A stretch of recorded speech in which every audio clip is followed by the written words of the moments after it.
Queridos irmãos e irmãs, graça e paz no Senhor Jesus. Nós estamos aqui encerrando mais uma semana das nossas devocionais e encerrando também essa nossa série de estudos, o nosso tema Diálogos e Confrontos, tratando dos encontros de Jesus. É claro que não cobrimos todos os encontros relatados no Novo Testamento, mas pudemos ver vários deles. É a nossa esperança, a nossa oração é que a palavra do Senhor tenha alcançado a sua vida e rogamos a Deus que Deus esteja trabalhando e a cada dia nos dando mais consagração de vida a partir do que nós pudermos aqui estudar. Na próxima segunda-feira, nós vamos, pela graça de Deus, se assim Deus quiser, iniciar uma nova série, um novo tema. Vamos tratar dos tempos do fim e vamos analisar algumas coisas que normalmente nós não falamos quando tratamos dos últimos dias, né? Então, ore por isso, se encha aí já de expectativa, né? Como está o meu coração? Que o seu também esteja de uma santa expectativa por aquilo que Deus tem a nos ensinar. Vamos tratar então dos tempos do fim, dos últimos dias, segundo Jesus. E antes até de nós cantarmos, orarmos e estudarmos hoje, falando ainda sobre o encontro de Jesus com Tomé, eu quero lembrar que amanhã, sábado, dia 15 de agosto, nós teremos às 19 horas a oportunidade de participar de um culto online em celebração pelos 161 anos da Igreja Presbiteriana do Brasil. Você então está convidado, junto com a sua família, acesse na imagem que estamos colocando agora. Você está vendo as plataformas, né, onde vão ser veiculados, onde vai ser veiculado o culto, e é um culto promovido pela APECOM, Agência Presbiteriana de Evangelização e Comunicação, e creio que todos nós, como cristãos presbiterianos, devemos participar. É um culto de ações de graça por tudo aquilo que Deus tem feito através da IPB, da nossa igreja, Igreja Presbiteriana do Brasil. Participe. Irmão, irmã, vamos cantar um hino do nosso inário que fala sobre fortalecimento. Fortalece a tua igreja, ó bendito Senhor. Fala da graça do Senhor, não é, que faz isso em nós. Vamos cantar todos juntos?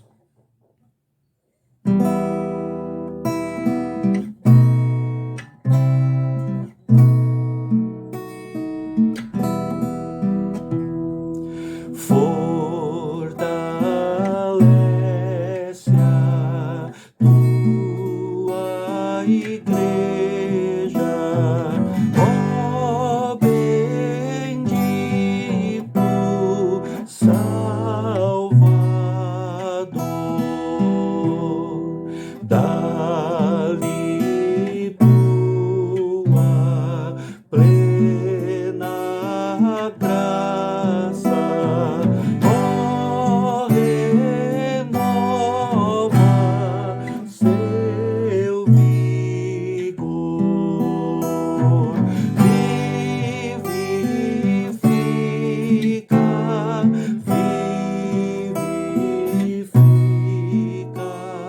nossas almas, ó Senhor,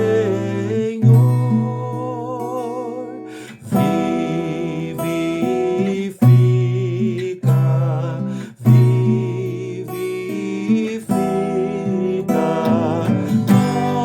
nossas almas, ó Senhor.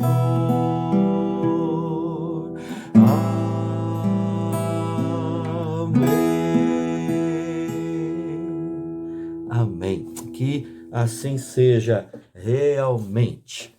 Eu quero convidar você agora a fechar os olhos. Nós vamos orar, derramando a nossa alma, colocando a nossa vida, as nossas vidas na presença do Senhor, ao mesmo tempo rogando pelo estudo que teremos, a nossa devocional de hoje.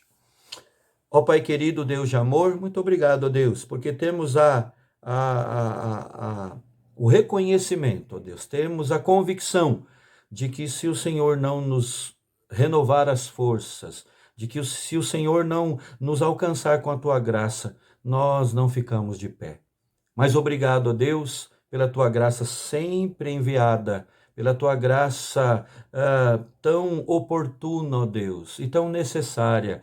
A graça que temos em Cristo, a graça que um dia nos alcançou e nos transformou, a graça que tem sido derramada todos os dias sobre nós. O Senhor, ó Deus, sabe das nossas dúvidas, dos nossos anseios, das nossas maiores necessidades.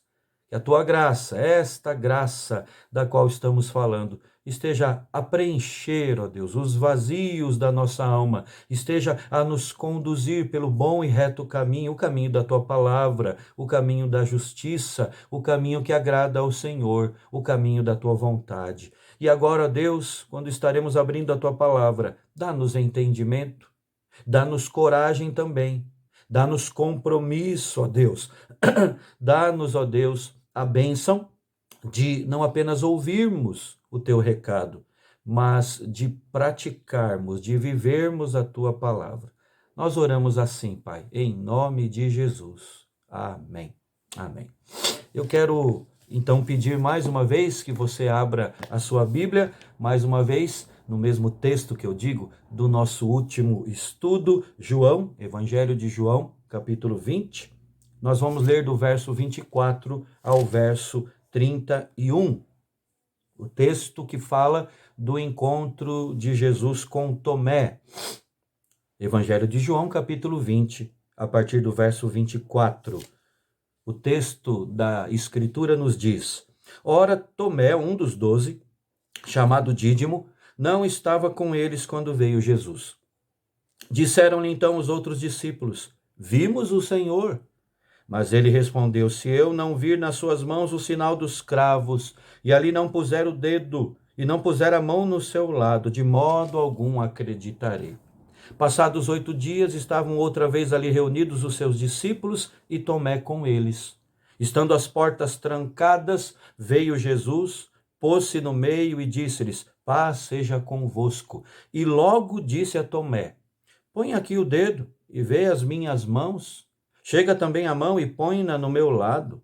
Não sejas incrédulo, mas crente. Respondeu-lhe Tomé: Senhor meu e Deus meu. Disse-lhe Jesus: Porque me viste, creste? Bem-aventurados os que não viram e creram. Na verdade, fez Jesus diante dos discípulos muitos outros sinais que não estão escritos neste livro. Estes, porém, foram registrados para que creiais que Jesus é o Cristo, o Filho de Deus, e para que, crendo, tenhais vida em seu nome. Muito bem, irmãos, nós aprendemos da Bíblia que Jesus assumiu a forma de servo, que Jesus encarnou-se e, tornando-se um de nós, habitou entre nós. Por isso, a maneira de Jesus se comunicar é de alguém que conhece a nossa natureza, conhece a natureza humana e conhece por experimentação, não é? Ele usa a linguagem humana, tendo a limitação humana por referencial. É por isso também que Jesus é chamado pelas Escrituras como autor e consumador da nossa fé. Além de vencer o pecado e a morte, Jesus venceu também a incredulidade inata do meu coração e do seu coração, a incredulidade do coração humano. Ele tratou dos seus discípulos segundo as necessidades específicas de cada um e é o que ele faz ainda hoje. Vamos lembrar aqui, com Pedro, ele restaurou a sua fé, perguntando 3 vezes: Pedro, tu me amas? Com Tomé, ele estendeu as mãos e disse: Põe aqui o teu dedo. Vê as minhas mãos, chega também a tua mão e põe-na no meu lado, não sejas incrédulo, mas crente. Verso 27 do texto que lemos. Jesus trata comigo e com você de uma maneira muito peculiar.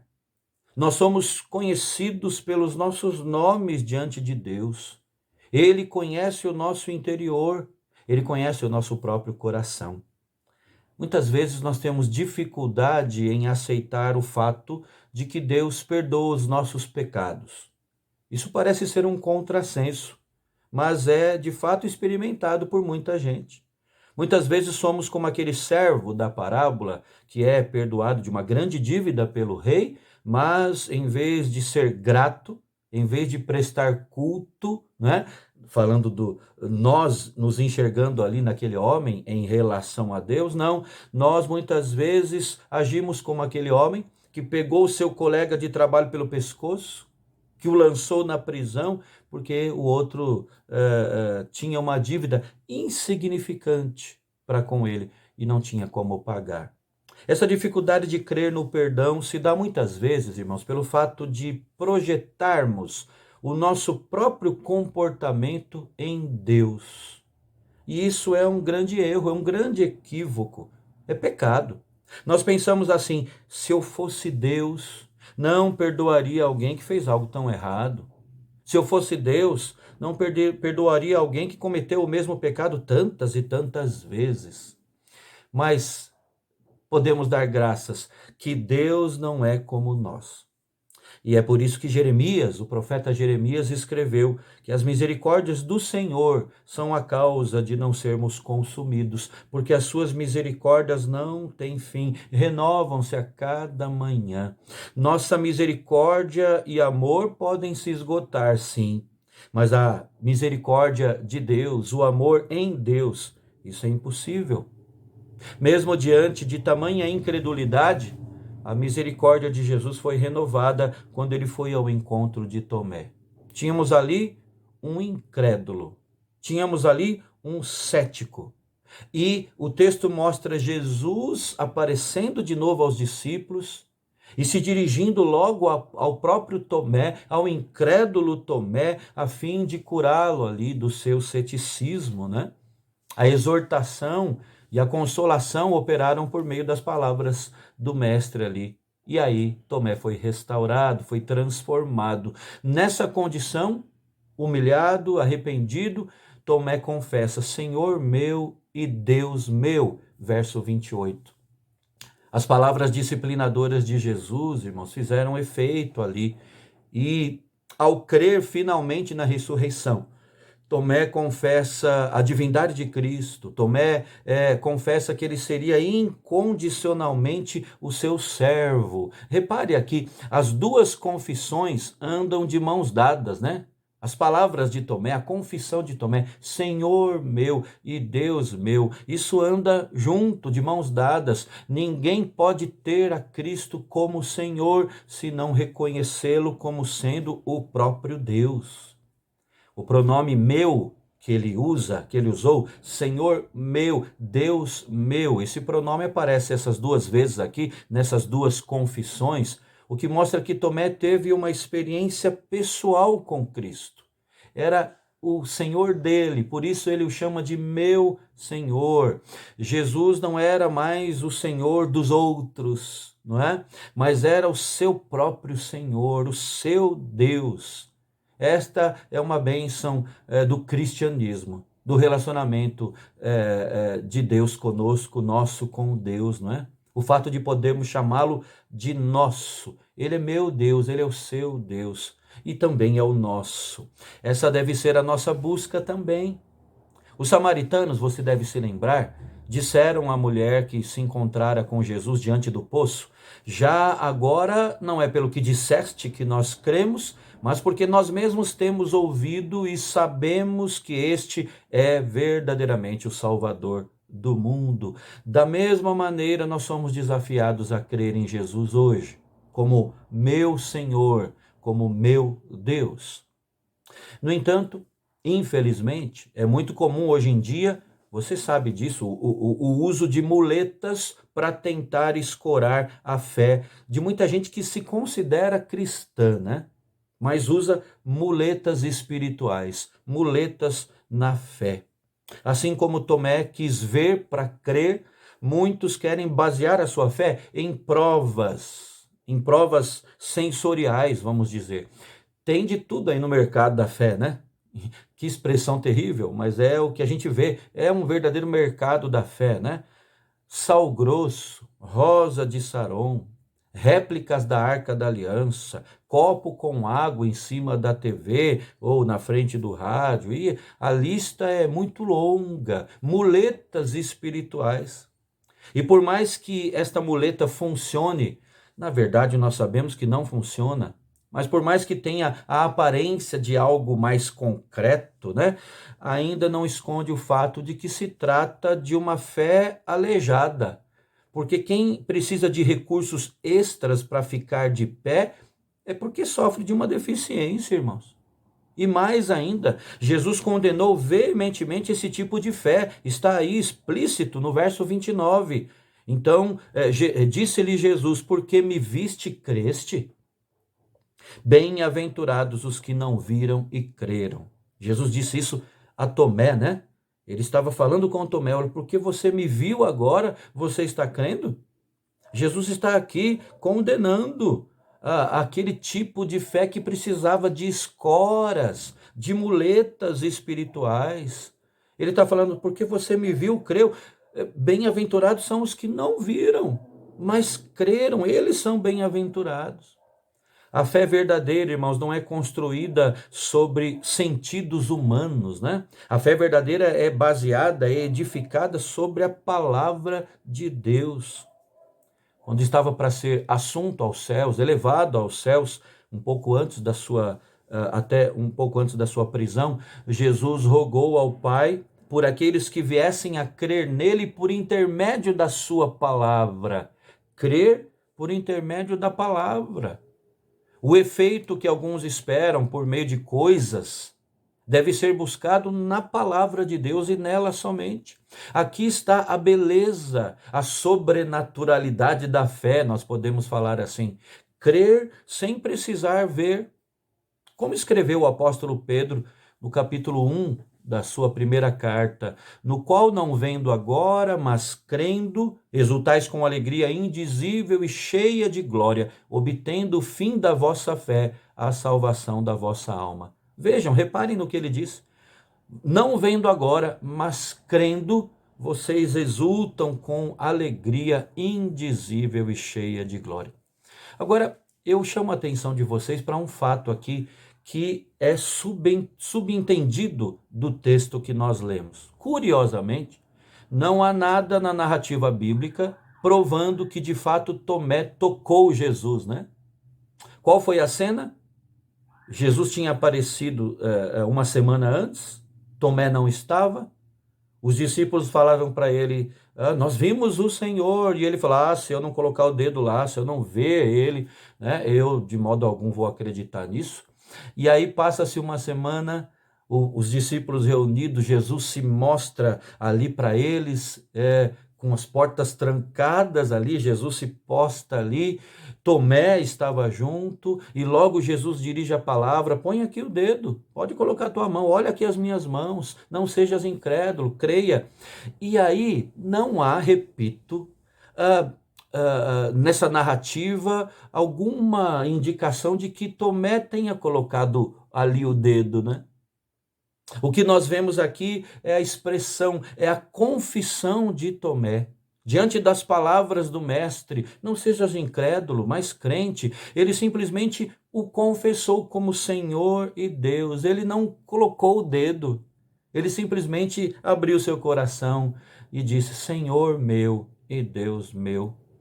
Percebeu aqui, irmão, o que é que despertou a fé de Tomé? Não foi a visão, não foi o tato, foram as palavras de Jesus. Isso sim é eficaz, porque nós andamos por fé, como diz o apóstolo Paulo aos Coríntios, e não pelo que vemos. Eu quero concluir então dizendo que a realidade da morte e da ressurreição de Jesus é um ponto crucial da fé cristã. Não crer nisso é simplesmente negar a Jesus como Senhor e Deus, exatamente como Tomé estava fazendo. Mas pela graça de Deus foi corrigido, foi curado, foi restaurado.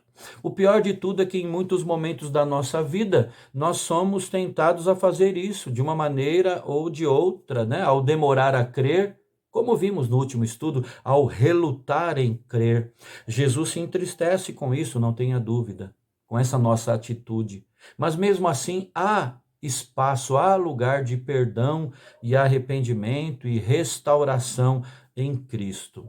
O nosso dever, o meu dever, o seu dever, é evitar com todas as nossas forças esses abalos à nossa fé.